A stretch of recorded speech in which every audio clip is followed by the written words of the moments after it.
Bonsoir. Donc, on va terminer par parler un petit peu de biodiversité, mais pas que. Donc, je voudrais vous rappeler qu'il y a un peu moins d'une dizaine d'années, 15 000 scientifiques ont signé un texte pour dire qu'il serait bientôt trop tard pour sauver la nature. C'est pas assez fort là. Vous m'entendez au fond ou pas? Non? D'accord, ok. Ok. Donc, 15 000 scientifiques ont signé un texte pour dire qu'il serait bientôt trop tard pour sauver la nature. Et cette notice qui a été publiée donc, par un groupe qui s'appelle Union of Concerned Scientists, dont je fais partie depuis très longtemps, c'était la deuxième. La première qu'on avait publiée, c'était en 1992. 1992, bon, il y en a quand même ici qui se souviennent peut-être, c'était le sommet de Rio. Hein, et donc, voilà, fois, en fait, mais la plus grande, la première grande réunion sur ces questions au niveau mondial. Pourquoi? Parce qu'au même moment, le jour, il y a beaucoup plus de monde, dont beaucoup de prix Nobel, et cet appel disait que c'est par une idéologie irrationnelle qui s'oppose au développement scientifique et industriel. Et, euh, et là est vraiment bien posé le problème. Hein, les écolos, c'est pas des gens sérieux. On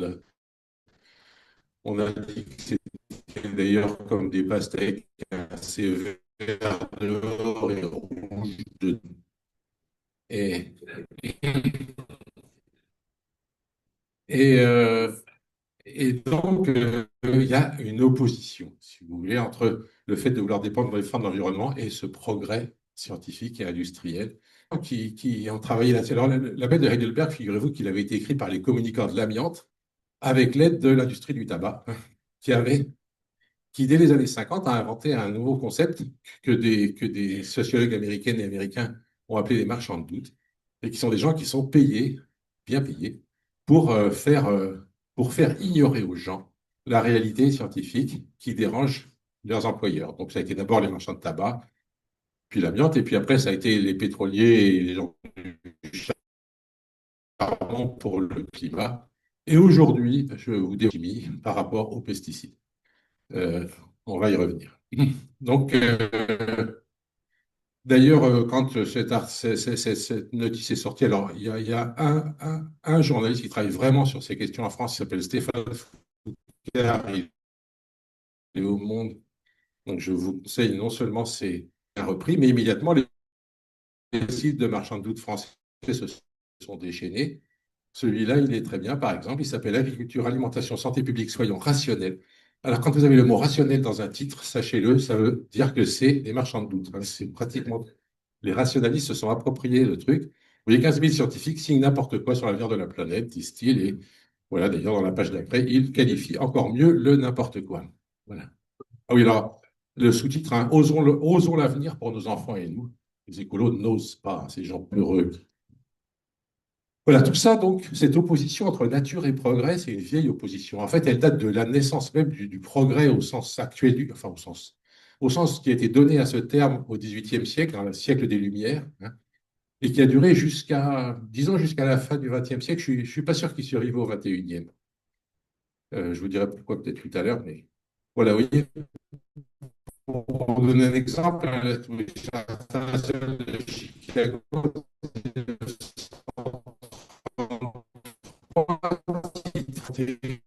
la Première Guerre mondiale, il faut pas le freiner.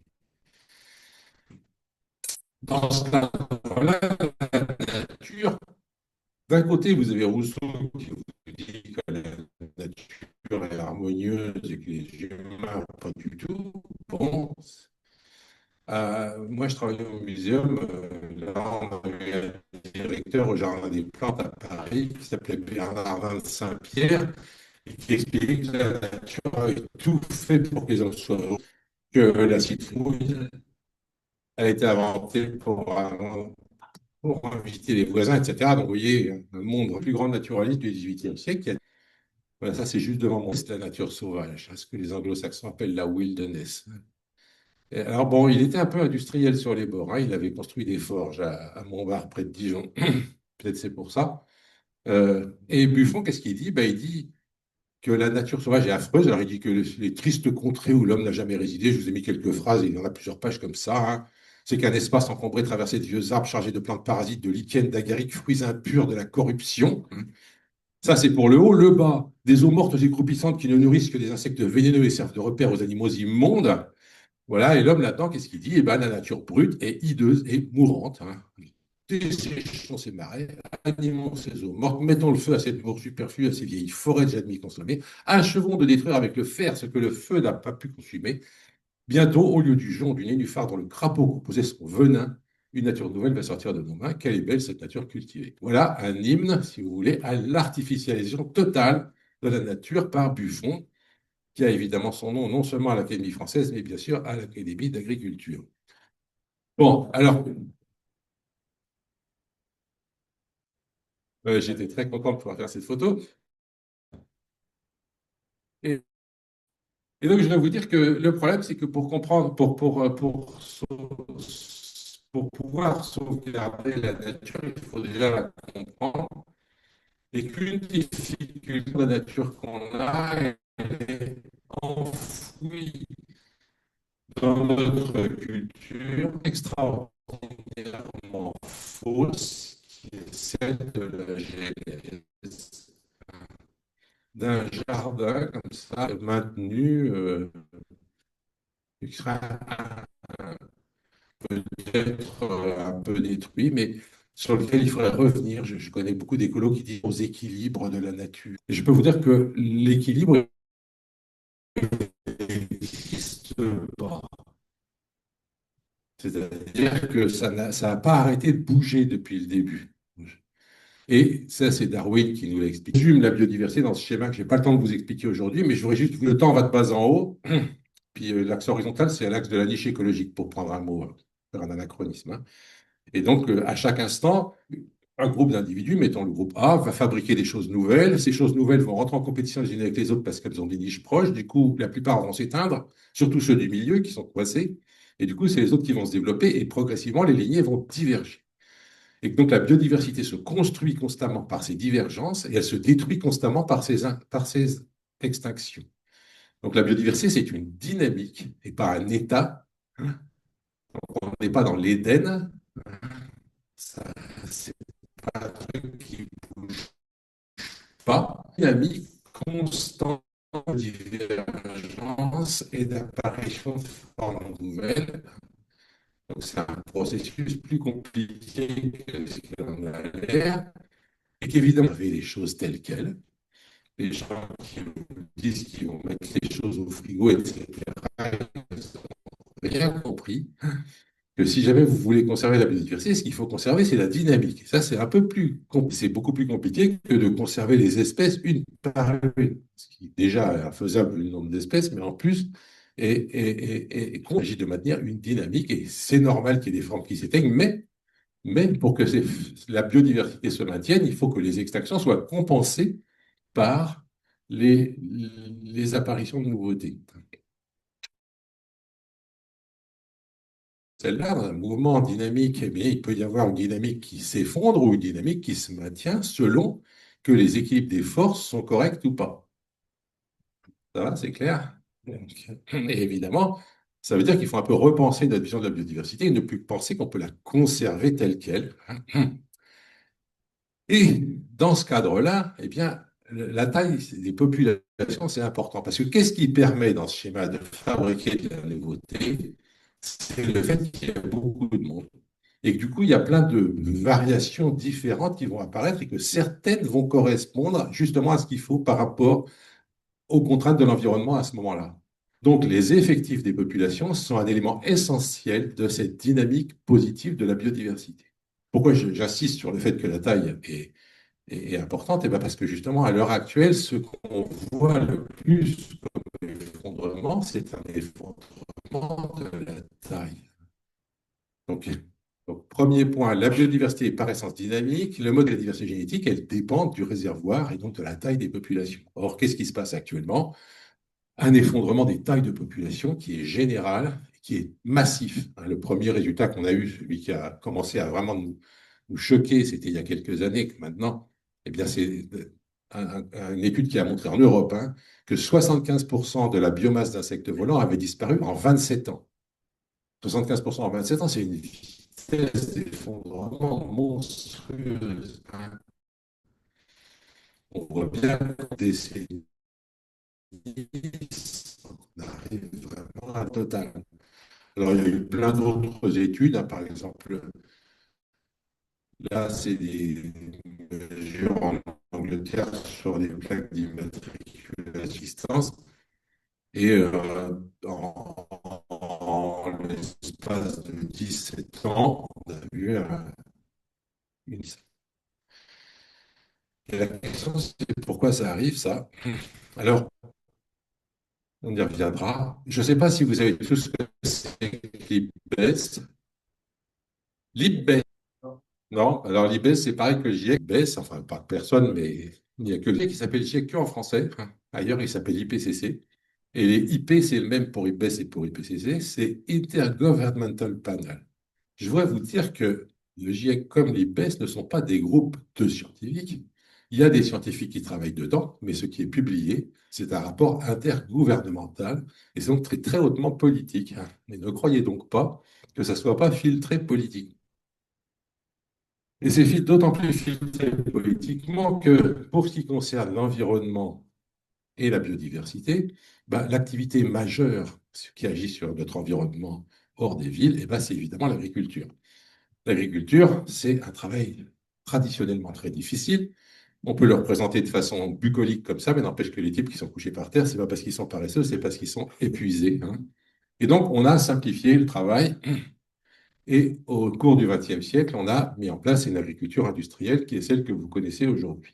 Cette agriculture industrielle, je ne discuterai pas beaucoup de choses dessus, je voudrais juste vous dire elle est fondée peu d'espèces cultivées,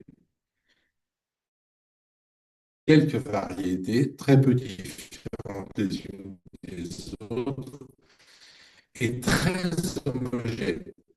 Ça fait même partie des critères officiels pour que vous puissiez vendre des semences, c'est qu'il n'y ait pas de droit d'inscrire votre variété au catalogue. Et ça, c'est vrai pour les plantes. Et ça s'est fait au début du XXe siècle. Au début du XXe siècle, il y avait la pureté de la race. On connaissait les effets monstrueux que ça a eu dans l'espèce humaine, avec une extension monstrueuse. Mais bon, chez les humains, ça s'est arrêté grâce aux humains. Et ne s'est pas préoccupé des plantes et des animaux. Et quand on fait des trucs très homogènes, ils résistent à rien. Ils résistent à aucune maladie. Et la seule solution, c'est la chimie. C'était prévu dès le départ. L'agriculture industrielle est fondée sur massivement une espèce de guerre chimique contre la nature. Je ne sais pas si vous savez ce que c'est que cette photo-là. Ça, c'est la guerre du Vietnam. Oui, ça, c'est de l'agriculture. C'est pas facile de reconnaître la nature. C'est les mêmes méthodes, les mêmes entreprises. Ça, c'est sur des. Pour vous donner un exemple, eh bien là, aujourd'hui, c'est 47 millions d'hectares du même soja. En Argentine, c'est 44, c'est 18 millions d'hectares. Je suis obligé de vous traduire les acres en hectares parce que voilà, donc en tout cas, il y a quelque chose comme une centaine de millions d'hectares de la même plante de soja cultivée en Amérique du Sud. Vous imaginez la quantité de pesticides qu'il faut mettre sur les. Voilà, ça, c'est pays par pays. Bon. Et en plus, évidemment, très souvent, ces champs de soja sont pris sur la forêt. Aujourd'hui, les augmentations de surface sont dues à de la déforestation. Moi, je suis très content qu'on ait mangé végétarien ce midi, mais je voudrais quand même vous signaler que quand on mange du soja, souvent c'est ça qu'on favorise, hein, si c'est pas du bio, et que c'est pas vraiment pas mieux pour l'environnement que de manger un morceau de viande bio cultivée, enfin élevée à l'herbe. Voilà. La COP 16, la COP 16, donc ça c'est et locale, oui, merci. Euh, la COP 16, donc qui a déclaré la paix avec la nature, hein. Vous voyez ce qu'elle voulait dire, hein, c'est qu'il y avait justement cette idée de guerre constante et qu'il fallait arrêter cette guerre. Parce qu'il y a des COP biodiversité. La COP 16, c'est la COP 16 de la biodiversité. Ne confondez pas avec les COP du climat. Et bien évidemment, des tas de discussions pour savoir si jamais vraiment on fait la paix avec la nature. Et la réponse actuellement est non. Et elle est non, pourquoi? Bah parce qu'il y a des tas de lobbies qui travaillent à empêcher que ça arrive. Ces lobbies sont beaucoup étudiés donc, par deux journalistes du Monde. Je vous ai parlé de Stéphane Foucard déjà, mais il y a aussi Stéphane Aurel. Ils ont le même prénom, mais pas le même genre, hein. Et ensemble, d'ailleurs, avec un historien du mouvement rationaliste français, ils ont publié un livre qui s'appelle Les gardiens de la raison, qui décrit le fonctionnement des marchands de doute français. Si ça vous intéresse, il y a tout ce qu'il faut là. Alors, je vous ai montré tout à l'heure le site Agriculture, on y reviendra d'ailleurs, mais il y a un autre groupe de marchands de doute assez extraordinaire qui s'appelle l'Association française pour l'information scientifique. Alors, c'est embêtant parce que c'est une association très sérieuse avec des tas de bons scientifiques dedans. Et malheureusement, la partie agricole a été totalement trustée par des marchands de doute. Et donc, à chaque fois qu'il y a un problème, eh ben, ils vont jouer le rôle de marchands de doute avec beaucoup d'efficacité. Vous voyez, on a trouvé des pesticides dans les mueslis, c'est pas vrai. Le cancer du sein, ça n'a rien à voir avec l'environnement, c'est la FIS qui vous le dit, etc., etc. Alors, le site de tout à l'heure, sur les pesticides, pareil, hein, ils nous sont sortis pesticides Opération Désintox avec une journaliste qui s'appelle Emmanuelle Ducrot, qui est une spécialiste de la désinformation dans ces domaines. Elle n'est pas la seule, hein. Il y en a une autre qui s'appelle Géraldine Wessner, qui en plus est rédactrice en chef du Point, donc elle a quand même du poids. Je vous conseille d'aller regarder ce que racontent ces personnes, c'est absolument hallucinant. D'ailleurs, j'ai un ancien étudiant qui est aussi rentré dans ce petit cercle qui s'appelle Mac Lesguy, de son nom de scène, qui est donc celui qui fait Egalep 6 hein, et qui fait plein de pubs. Alors maintenant, il vous fait des pubs pour le fait que les moteurs diesel, c'est super pour l'environnement, mais enfin, bref. Ouais, alors tout ça, toutes ces histoires-là ont été bien reprises par Stéphane Foucard dans un livre que je vous conseille vraiment, qui est très facile à lire, qui se lit comme un roman, qui s'appelle Et le monde devint silencieux. Et le sous-titre, c'est Comment l'agrochimie a détruit les insectes. Hein, le silencieux, pourquoi? Bah, c'est une référence au livre qui a été cité aujourd'hui. Le printemps silencieux avait réussi à faire arrêter le DDT. C'est vrai, si elle avait juste qu'on allait mettre à la place, elle aurait été totalement. À l'époque, elle a été traitée de fanatique et de communiste, évidemment. Ce qu'il y a d'intelligent dans le truc de Stéphane Foucard, c'est qu'il part des abeilles. Donc, il regarde ce qui se passe pour les abeilles. Alors, pourquoi est-ce que les abeilles s'effondrent? Ben, si vous regardez le site de l'Agence américaine de l'environnement, vous allez trouver qu'il y a plusieurs théories.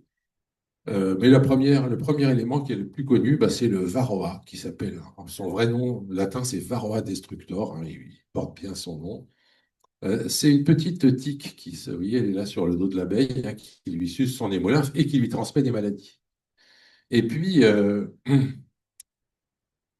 qu'est-ce qu'il y a d'autre? Eh ben, il y a des virus paralysants, un parasite intestinal, Nosema, et puis il y a des pesticides qu'on met sur les cultures, mais aussi les pesticides qu'on met dans les ruches contre le varroa. Donc, il y a les pratiques de management des apiculteurs qui sont nulles et qui font n'importe quoi. Il y a le changement de l'habitat, il y a une nutrition trop faible, il y a une combinaison de tous les facteurs au-dessus. Vous voyez, c'est terriblement multifactoriel. Alors, je voudrais vous dire un truc. Quand on vous dira qu'un problème est multifactoriel, ouais, dites-vous, demandez-vous à qui a intérêt à ce que ça soit multifactoriel. Parce qu'évidemment, tous les problèmes sont multifactoriels. Donc, dire que c'est multifactoriel, au fond, ça ne sert à rien. La question, c'est est-ce qu'il y a un facteur là-dedans qui est plus important que les autres? Moi, je voudrais vous dire que les abeilles s'effondrent depuis quelques dizaines d'années. Mais dans le même temps, c'est tous les insectes qui se sont effondrés, c'est pas que les abeilles. Alors moi, le varroa, je veux bien, il est sûrement embêtant pour les abeilles, mais il y en avait déjà avant.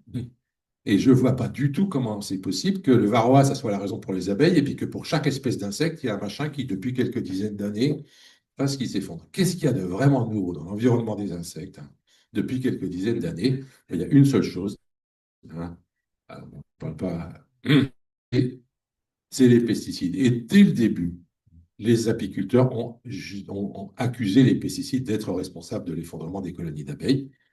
Et pourquoi les pesticides? Eh bien, qu'est-ce qu'il y a de nouveau? Premièrement, on a inventé des nouvelles molécules extraordinairement efficaces. Alors, les pires, c'est les néonicotinoïdes, comme vous le savez peut-être. Ils ont été largement interdits, mais pas complètement en agriculture, mais n'oubliez pas qu'ils sont totalement autorisés en médecine vétérinaire. On en arrose tous nos animaux.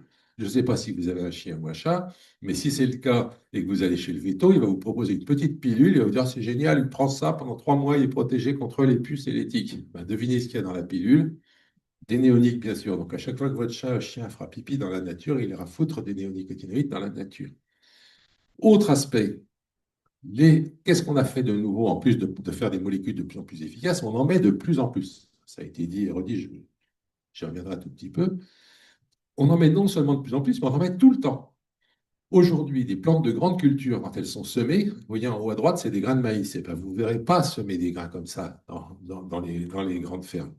Ce que vous verrez, c'est ce qu'il y a en bas, c'est du maïs enrobé de pesticides. À gauche, vous avez du blé enrobé, voilà des betteraves enrobées. Et donc, ça veut dire qu'on met des tonnes, à chaque fois qu'un agriculteur sème des graines, il met des tonnes de pesticides dans ses champs. L'agriculteur de grande culture, bien sûr. Hein. Bon, je passe là-dessus. Évidemment, tout ça explique très facilement pourquoi les insectes s'effondrent. Et ce qui est extraordinaire, c'est que la Société américaine d'entomologie, oui, c'est des gens qui aiment les insectes, hein, eh ben, ils titrent sur leur site pourquoi le plus étonnant, c'est qu'on ne comprend pas ce qui se passe. C'est drôle, ils ne comprennent pas ce qui se passe. Alors, je suis allé regarder à la fin du site, hein, qu'est-ce qui les finance? Ah,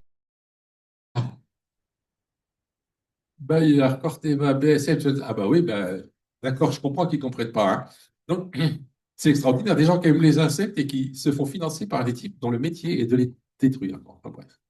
Alors, il faudrait peut-être arrêter le massacre. L'EFSA, qui n'est pas du tout un truc de gauchiste, donc c'est l'agence européenne qui autorise les OGM, les pesticides, etc., a quand même dit en 2013 qu'il faudrait peut-être regarder la toxicité chronique des pesticides sur les abeilles avant de les autoriser. Pourquoi? Parce qu'actuellement, on regarde que la toxicité aiguë, c'est-à-dire je mets le pesticide, je regarde l'abeille, elle ne meurt pas, je dis c'est bon. Avec cette méthode-là, le tabac ne pose aucun problème. Hein. Vous pouvez fumer 50 cigarettes aujourd'hui, vous ne serez pas mort demain. Donc, ils mettent en place un protocole pour regarder la toxicité chronique sur les abeilles. Et qu'est-ce qui se passe? Eh bien, ce protocole n'est jamais mis en place. Ça, alors, les apiculteurs ont demandé à l'Europe d'expliquer pourquoi, ils ont refusé de le dire, etc. Mais on a fini par trouver pourquoi. Les producteurs, alors ça, c'est un article que je trouve tout le monde devrait connaître. Hein. Il a été publié dans un petit colloque obscur à Valence, en Espagne. Et il dit on va augmenter les réglementations pour les pesticides. Il est signé de Miles de chez Bayer, de Dow Chemical, Syngenta, ils y sont tous. Hein. Qu'est-ce qu'ils ont fait? Ils ont tous pris leurs pesticides à eux. Ils ont regardé ce qui se passerait si on mettait en place le protocole de l'EFSA la toxicité chronique sur les abeilles. Et qu'est-ce qu'ils trouvent? Ils trouvent que si on faisait ça, il n'y a que 21% de leurs herbicides qui seraient encore acceptés. Il n'y a que 25% des fongicides qui seraient encore acceptés et qu'il y a que 8% des insecticides qui seraient encore acceptés. Il y a le reste, donc ça fait une moyenne de 18%. Ça veut dire que 82% de leurs produits actuellement autorisés seraient interdits. Évidemment, l'Europe ne veut pas un problème pareil, donc l'Europe ne fait pas le test. Hein. Ce que je trouve génial, hein, c'est que cet article, si j'avais été des écolos qui disaient que 80% des produits actuellement commercialisés tuent les abeilles, on ne les croirait même pas. Mais là, c'est les producteurs eux-mêmes qui le disent. Donc c'est pour ça qu'il faut le faire connaître, cet article. Hein. Et je voudrais vous faire remarquer une autre chose, c'est que si je vous dis que 75% des fongicides et 60 abeilles, eh ben, les abeilles sont des sentinelles dans cette affaire. Parce que l'histoire, en gros, des êtres vivants qui nous concernent le plus, hein, c'est un tout petit bout de l'arbre du vivant, mais Là, il y a les plantes et les algues, et là, il y a les animaux, et là, il y a les champignons. Donc, les herbicides, ils tuent cela, les fongicides, ils tuent cela. Un herbicide qui tue une abeille, ça veut dire que ça tue tout le monde, hein. Évidemment, pas tout de suite. Ce n'est pas de la toxicité aiguë, c'est de la toxicité chronique, hein. Donc, évidemment que alors, quelqu'un a parlé des plastiques tout à l'heure. C'est sûr que les plastiques sont un problème. Et il y a des tas de facteurs d'environnement qui doivent détruire pas mal la santé des plantes, des animaux et des écosystèmes. Mais les pesticides ont un truc spécial, c'est qu'ils sont faits pour tuer. Et que pour tuer efficacement un organisme, vous ne pouvez pas l'attaquer à son métabolisme en surface, parce que si vous faites ça, il va trouver tout de suite une résistance. Il faut taper profond dans le métabolisme, il faut taper dans des choses qui ne sont pas faciles à changer. Et si vous tapez profond dans le métabolisme, eh ben vous tapez, comme tout le monde a le même métabolisme à la base, eh ben ça va tuer tout. Voilà ce qui se passe à l'heure actuelle. Voilà. Alors, le problème, c'est pas moyen d'y échapper de la planète, hein. Donc, dans les déserts ou dans les forêts tropicales, là, strictement partout, hein. Et je l'ai déjà dit tout à l'heure, mais j'y reviens. On a trouvé 130 tonnes de pesticides dans les nuages on n'a pas encore fait la digue, mais là, tout ce qui vient de tomber tout à l'heure, et donc, les faites dans l'eau potable officielle. Alors, il ne faut pas vous étonner, hein, que les insectes s'éteignent. Et puis, ce qu'il faut bien voir, c'est que si vous reprenez cette histoire-là, les pesticides, hein, les insecticides tuent les insectes, donc c'est normal qu'ils tuent les abeilles. Mais les herbicides, etc., ils tuent donc certainement tout le monde. Ça veut dire quoi? Ça veut dire que d'une part, les insectes se cassent la figure, et que du coup, toutes les espèces qui vivent en mangeant des insectes vont avoir la double peine. C'est-à-dire que d'une part, elles sont elles-mêmes empoisonnées par les pesticides, et en plus, elles n'ont plus rien à manger. Donc les oiseaux, les batraciens, les reptiles, etc., les petits mammifères, tous les poissons, tout ça va se casser la figure, hein. Et c'est ça qui est en train de se passer. Et là, il y a des... L'ANSES a publié récemment une analyse d'une expertise collective de l'INSERM sur ce sujet, hein, qui montrait des tas de problèmes. Ça a été repris dans les meilleurs journaux. Et j'en fais quand même d'autres. Euh, et pourtant, on continue à augmenter la quantité de pesticides qu'on utilise dans nos pays. Et quand on regarde ce qui est dit sur pourquoi la biodiversité se casse la figure, eh bien, on retombe sur le fait que c'est multifactoriel. C'est vachement multifactoriel et les pesticides sont quelque part, au mieux, ça c'est un article qui est paru il y a très peu de temps, mais si jamais vous regardez ce que dit l'IPBES sur pourquoi la biodiversité s'effondre, alors là, ça devient effarant. Premièrement, changement d'usage des terres, ça c'est la déforestation. Deuxièmement, exploitation directe, ça c'est la surpêche. Troisièmement, changement climatique. Quatrièmement, pollution. Cinquièmement, espèces invasives. Il n'y a pas un mot sur l'agriculture ou les pesticides.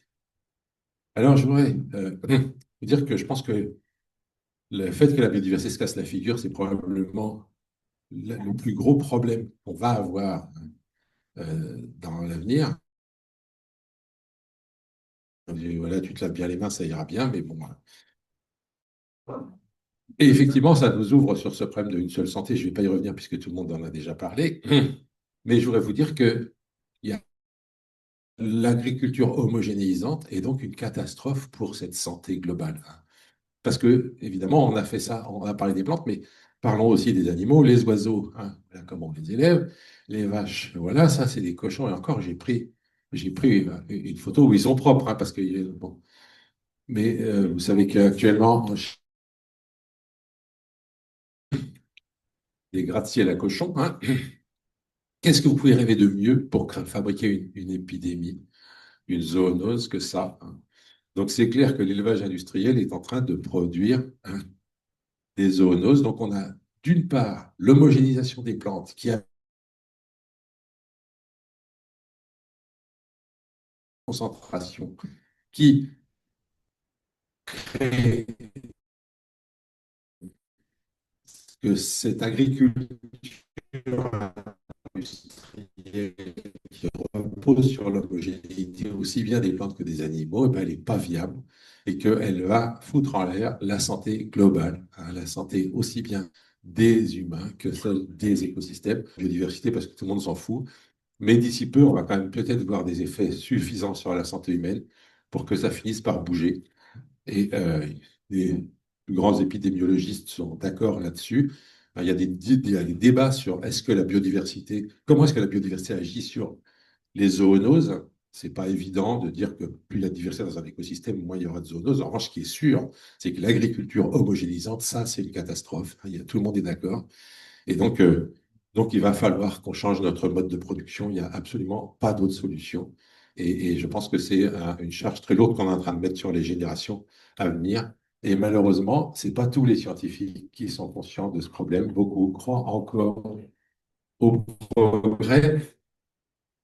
Euh, je voulais un jour, je racontais ça dans un café il y a et il m'a dessiné ça sur une nappe. Et donc, je me suis empressé de déchirer la nappe et de récupérer ça. Et donc, il est malheureusement disparu dans l'attentat que vous connaissez, mais vous avez donc, voilà pour finir, un petit inédit de Charb.